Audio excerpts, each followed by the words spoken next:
time, within its swirling mists lies the knowledge of all things, past and future, endings and beginnings.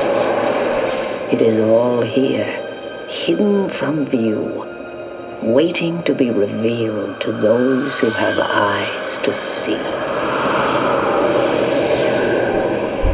Far to the north, beyond the wind-swept peaks of the spine of the world, beyond the realms of men who call themselves civilized, dwell a people whose way of life is built upon the gift of sight.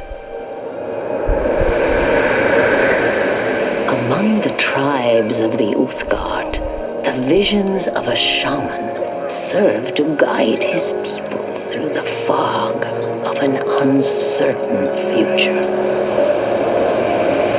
So it was with Yoldair, elder and shaman to the tribe of the Bear.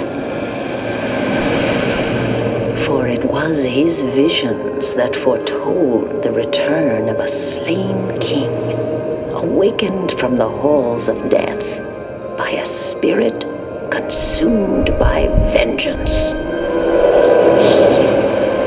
His vision carried him across the tundra to a place where men built their homes beneath an ancient oak with branches that stretched skywards to embrace the clouds.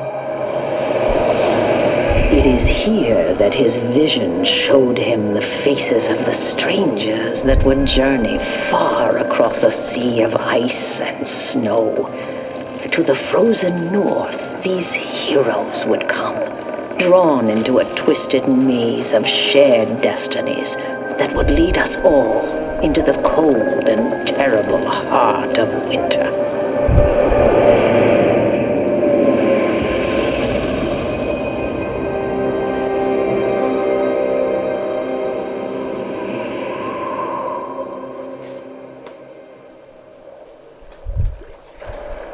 By Tempas, the vision speaks true. You are the heroes from my dreams. Do I know you? Our paths have not crossed until this day. I am Yoldair, son to Rethric, elder and shaman to the tribe of the Bear. Well met, Holdia. What's this business about dreams and visions? The vision is why I have come to this place. Tempas has guided me to you. If your god has guided you to us, then your need must be great indeed. Yes. The storm of war darkens the skies of my homeland.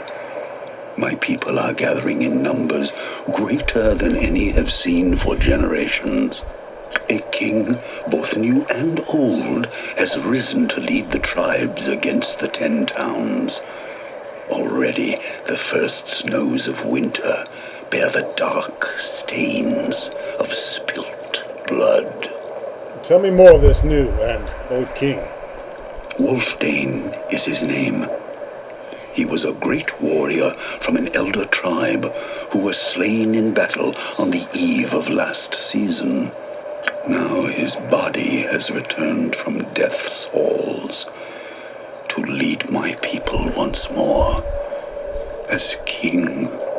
He came back from the grave? What kind of undead monster is this king of yours? Wolfdane's flesh is but a vessel, a borrowed tool. The spirit of the new king is much, much older than the form it now inhabits. It is said that the spirit of Jared governs his body. It is this claim that has fueled the fires of vengeance among my people. Jared? Isn't he the barbarian hero who was entombed beneath the temple in Easthaven? The same. You know our history well. Now, after centuries of imprisonment, Jared's spirit is free and rallies the tribes once more in a common cause. If this Jared was such a great hero, surely his cause must be just. So why are you here? You must understand. I have read the signs. Tempas will not favor either side in the coming battles. Both my people and those of the towns shall be haunted by countless deaths without honor. I have cast my spirit into the nether realm in search of a way to prevent what must not be. My vision quest led me here to find you. You are the answer I seek. I see. So what can we do to help? You must come to Hengoro, to the great mead hall where the tribes have gathered. You alone can forestall the war between our peoples. Very well. We shall accompany you. Though we journey towards the same destination, our paths are not one. My place is at the side of my king. Already I have been gone too long. From here, you must go alone. The people of this town will know the way to the camp of my people. Travel swiftly and safely. We shall meet again when you stand before the council in the great mead hall. Hold on, Castle Windwalk. Welcome back, folks. This is the Heart of Winter expansion for the Icewind Dale BioWare game that we just finished, actually not too long ago. In the last game, we of course triumphed over the demon Belhefet and sent him back to another 100 years of torment into the 9 hells. So, looks like he'll be coming back and fucking around with our grandchildren or something. Anyways, this is the Heart of Winter expansion, as I have said. It is pretty epic in terms of expansions. And also we have, of course, imported our characters from the previous game. So, just for recollection purposes, looks like they let us keep a lot of our stuff as well. And our levels, which is nice. So if you super level in the first game, then looks like you get to carry a lot of that over. So starting, we have our 11th level paladin, Ronstock, sitting at a hefty 132 hit points with -6 armor class. He's bad to the bone. We have Brandish, the 12th level fighter, sitting at 134 hit points and -6 armor class. We have Fidget, our fighter thief, who is a 10 level fighter, 12 level thief, 123 hit points and -6 armor class. We have Clot, the cleric, because she's good at clotting blood and stuff. Anyways, level 12 cleric, 103 maximum hit points and -4 armor class. We have Carcius, our mage. He is our, I believe he is, our male elf mage. He is level 12 with 60 hit points and -2 AC. And we have Bella, who is our half-elf mage, level 12 as well, with the 70 max hit points. That's because of an item she carries, and -2 XP.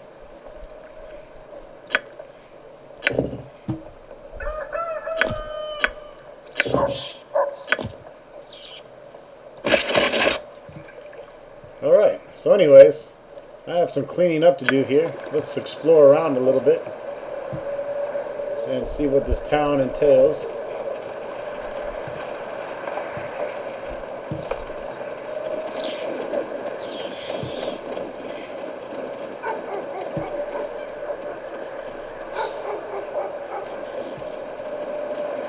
Now it looks like they took away, obviously, quest items that were only needed for the last game.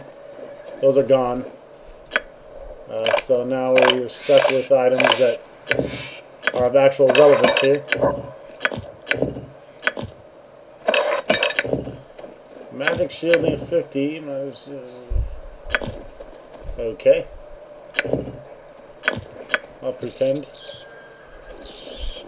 Well, we still have these seeds here. Maybe we can still visit the Corellian Tower and return those. I'm not sure.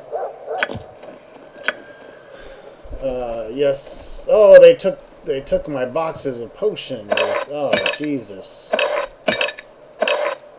That's alright. We'll live.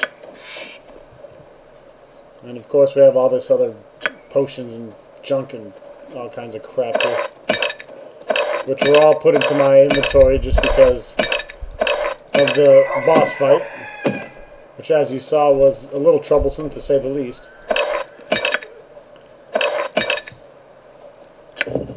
We have 2 potions of Storm Giant strength left over. That's always good. An oil of speed. And we have a bunch of garbage we need to sell. I'm just going to uncover some of the map here.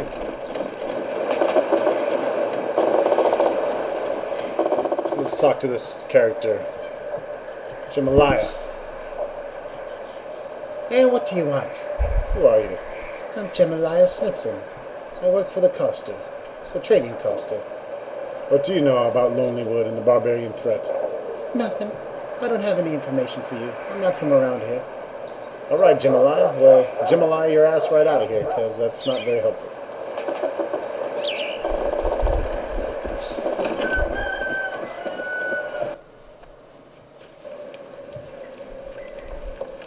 Looks like we have a Boyer Fletcher here. Emmerich Hawk. Well met, strangers. What can I do for you? You're seeking information. Perhaps you could answer a few questions. What do you want to know? What can you tell me of the barbarian threat? For the past week or so, droves of barbarians have been spotted moving steadily southwards toward the 10 towns. It is much too late in the season for the tribes to be following the migration of the reindeer herd. I fear their presence here can only mean one thing: war. War never changes. We've heard the barbarians have a camp nearby. Do you know where it is? I've noticed the eastern edge of the forest has been unusually quiet in the past few days, almost as if something has driven the animals out. If there's a barbarian camp out there, it probably lies somewhere to the east of the forest, perhaps sitting upon the rocky shelves of Bremen's Run. I see. Let's ask you something else here. What do you have for sale, for instance, is always a good opening question. Oh, you don't buy necromant? What are you silly bastard.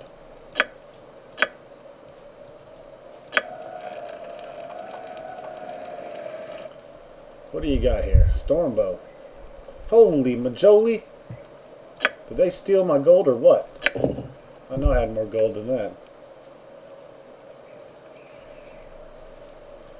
That's a nice bow. I like that.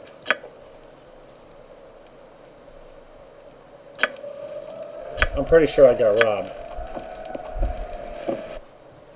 Anyways, we'll get some more gold back, I'm sure of that as well.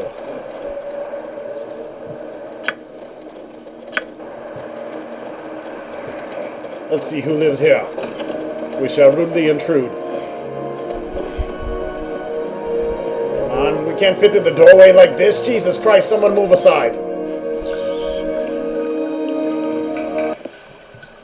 Quinn Silverfinger at your service. Welcome, travelers, to the Golden Lodge, Shrine to Joaquin. I am Grand Snyder Quinn Silverfinger, but my friends just called me Quinn. What can I do for you on this fine chilly day?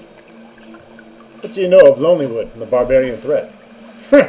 Not much. All I know is that buffoon of a man, Valdemar, is probably handling the situation with the political grace of a walrus. Why do you believe that? Valdemar is the country-grown man, simple as that. He likes to think he's above everyone else because he's got some coin. Someday I'd like to see a smart halfling come in here and show the bumpkin a thing or two about how to run a small town. There is humility in simplicity, Quinn. You're right. But Valdemar's simply not humble. He's just a dolt. He likes to think he's important, but he's only representative of the smallest of the 10 towns. Marketplaces and armed dwarf this burg. Can you provide me with healing services? Of course I can. Outrageous prices. Move along. And moving along we shall.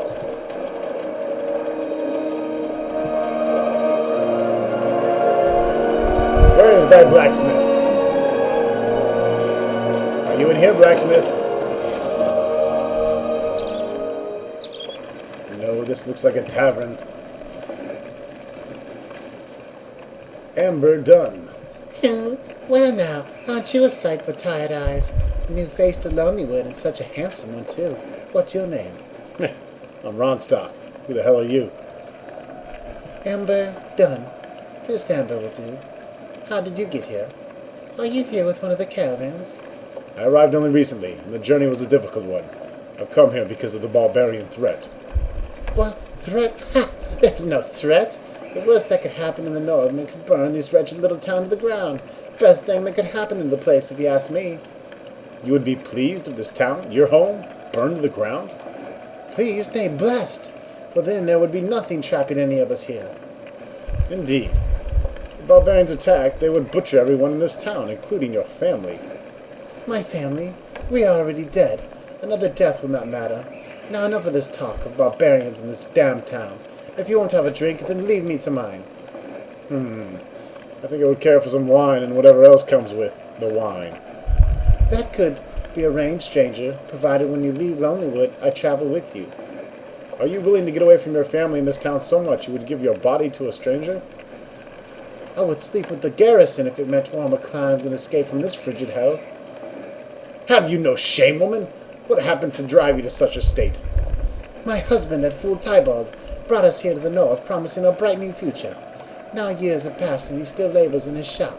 My daughter is a wild thing, more wolf than girl. This is not what I wished for my life. I would do anything to leave and start anew.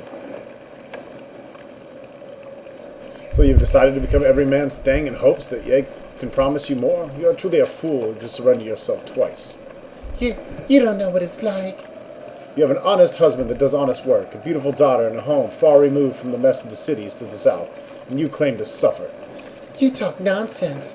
My husband makes coppers, barely enough to save from month to month, and my daughter is wilder than the barbarians. So your husband makes enough to save, and your daughter has the strength of a barbarian. How can you spit on such blessings? Go to your family. They need you, and you need them. It's too late for such things. Too much damage has been done. Your place is with your family. It is not too late. Find your strength and go to them. I will try. Thank you.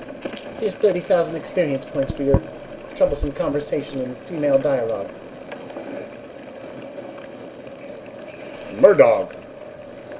What's this? Well, look here, Master Kieran.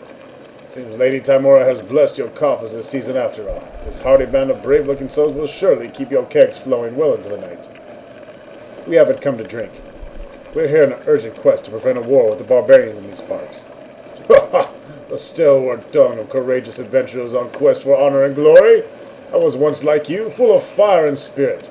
These days I'm content to simply be full of drink. You speak rather well for a man who admits to being a drunkard. Who are you? My name is Murdog of Orkney, wandering bard and failure extraordinaire. Welcome to Lonelywood. It's a pleasure to meet your acquaintance. Well met, Murdog. Perhaps you could tell us of the recent going-ons in this part of the Dale. As you wish. And what is it you wish to know? What can you tell us of the barbarians rumored to be threatening the Dale? 'Tis no rumor. There has been numerous reports of a huge army of tribesmen moving southward into the Dale. I assure you the threat the barbarians pose to Lonelywood and the rest of the towns is very real. We've heard they have a camp nearby. Do you know where it is? I can't say that I do. However, you see that rugged dwarven gentleman at the table over there? I believe he might be able to point you in the right direction. Thanks for the information. Farewell. Rollo and Tunnelfist at your service. You look like you've seen a battle recently. Aye, it was about a week hence. Know ye of a barbarian camp east of here? Yes, I've heard of the barbarians have gathered nearby. Well, me and my fellows were sent by a clan to scout the camp. Damn savages spotted us and set on us like a pack of dogs. We were backed up against the bluff and nowhere to run. We knew we were trapped. We had them. If we were to die, we were not to die alone. All me fellows fell back to savage blades. I knew me time had come and I steadied myself in them blows. Sudden like, his deep voice booms out and he steps back. A giant of a man come forward and glared at me. He must have been 7 feet tall and he was wearing the marking of a king. He carried a double-bladed axe bigger than myself. And then what happened? He raises an axe and swings at me. Almost had me too. He was so fast with the blade I barely raised my shield in time to block the blow. Last thing I remember was my shield shattering and me falling from the bluff. I woke up a pile of broken branches and trees below. It must have broken me far. I bandaged myself up and limped into town. Been here ever since. Is there anything else you can tell me about the barbarians? Not a thing. Me and my fellows never made it to the camp proper. Plenty of guards and alert as well. What do you intend to do next? As soon as I be fit travel, I report back to the clan. It'll be up to the clan elders what course to take next. Until then, I'll be mourning the loss of my fellows. I must take my leave. Farewell. So we've gained a little bit of information here. Let's go upstairs.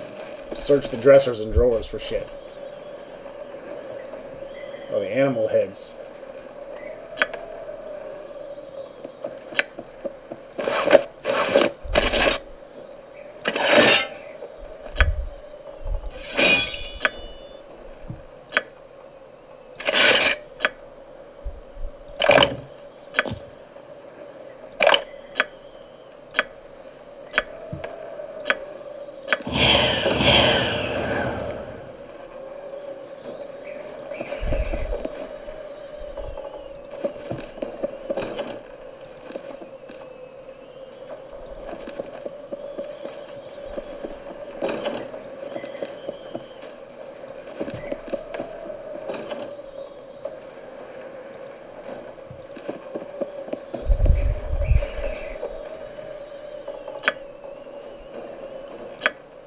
Let's pick pockets.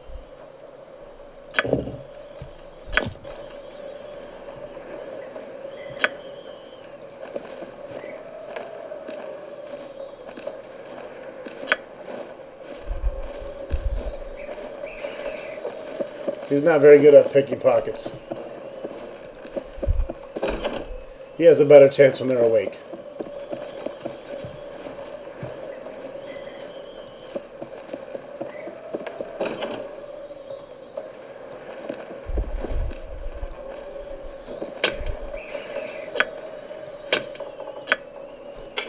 Oh, but he's good at picking locks. That he is.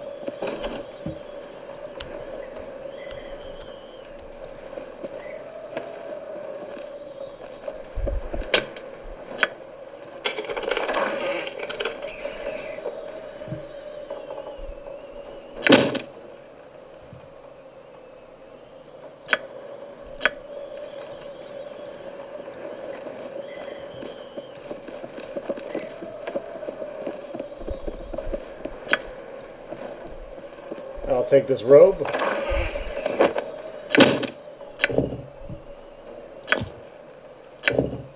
Plus bonus first breath.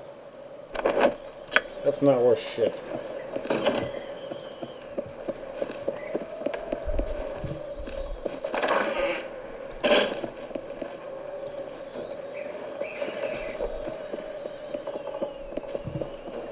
Alright, not much up here.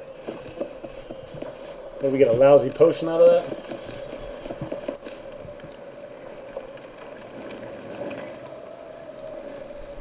Let's continue traversing the town.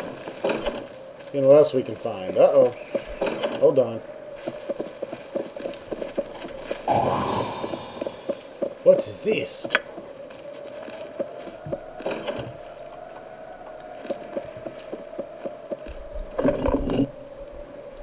Holy cow. Various reagents and bits of arcane lore cluttered the table. Atop the small pedestal rests a solid globe of crystal. A strange bluish glow radiates from the globe. Someone be doing magic in here. Yes, they do. There's a magical robe there, if I've ever seen one. I'm going to take the robe and take the whatever scroll this is. 7 eyes. This spell conjures forth 7 magical orbs that float in a ring above the caster's head. Each eye has a defensive and offensive ability, though once either one is used, the eye will lose its power. Any subsequent casting of 7 eyes will fail if cast before the expiration time, whether or not any eyes remain. The power of each eye are described below. Eye of the mind protects against mental attacks. Eye of the sword. This eye deflects the first physical damage attack. Eye of the mage, eye of venom, eye of the spirit, eye of fortitude, and eye of stone. Very cool. Very cool. Level 7 spell here.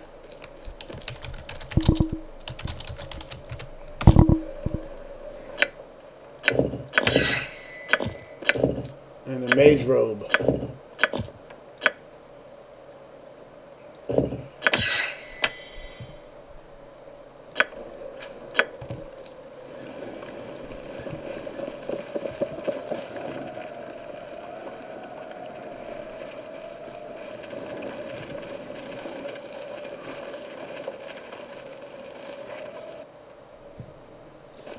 just want to find the freaking armorer so I can sell some shit.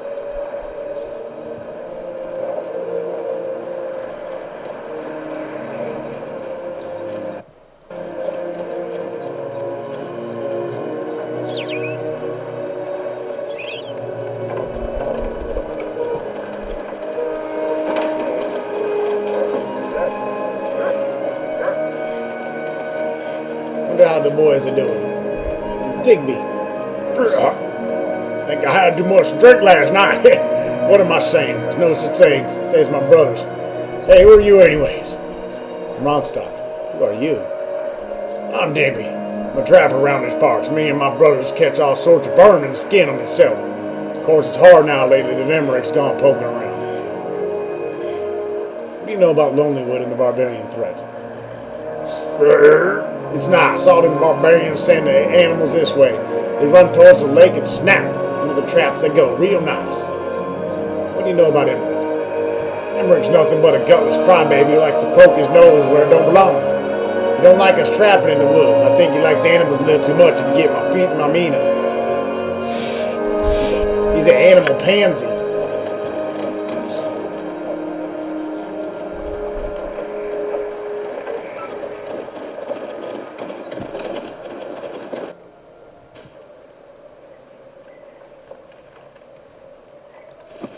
We'll come back here. That is not a blacksmith.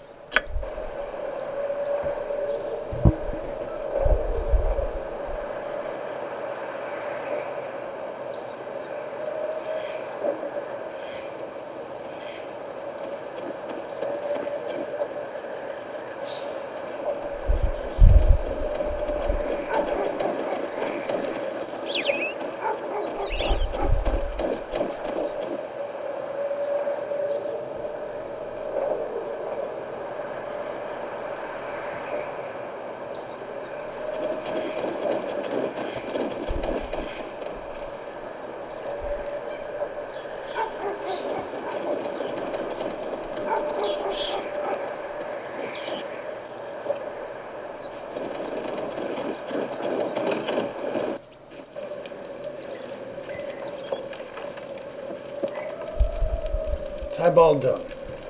Hold on. Be with you in a moment. Just need to set this last piece here. What are you doing? Trying to set this hoop to the barrel before the metal cools. The damn thing's stubborn. There it goes. Now, name's done. It's eyeball done. Haven't seen you around here before. What do you want? It's eyeball done, eh? I spoke to your wife at the inn.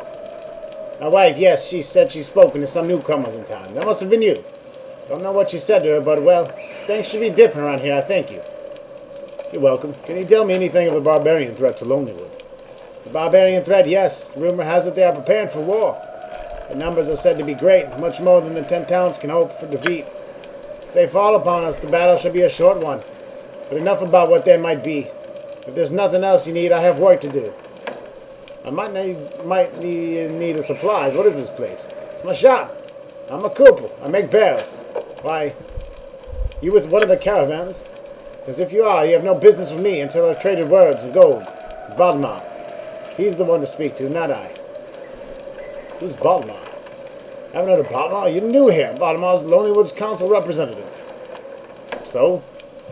Council representative Baldemar has taken it upon himself to represent all the tradesmen of Lonelywood in dealings with the caravan. A profitable position.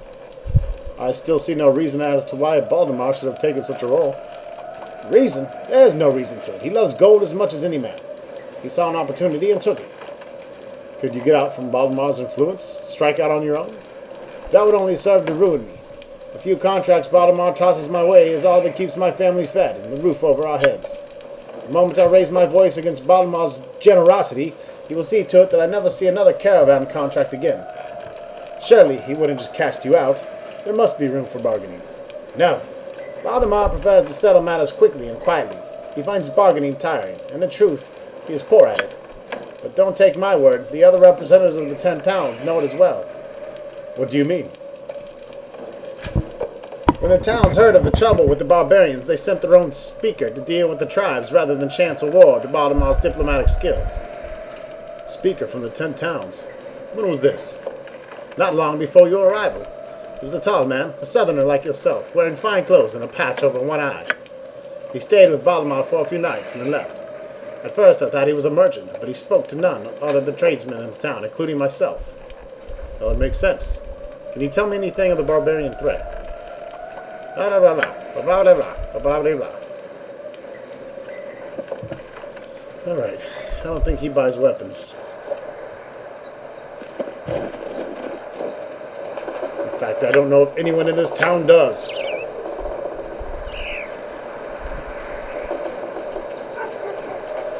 Anyways, folks, this is the first video of the Heart of Winter expansion. Stay tuned for much, much more.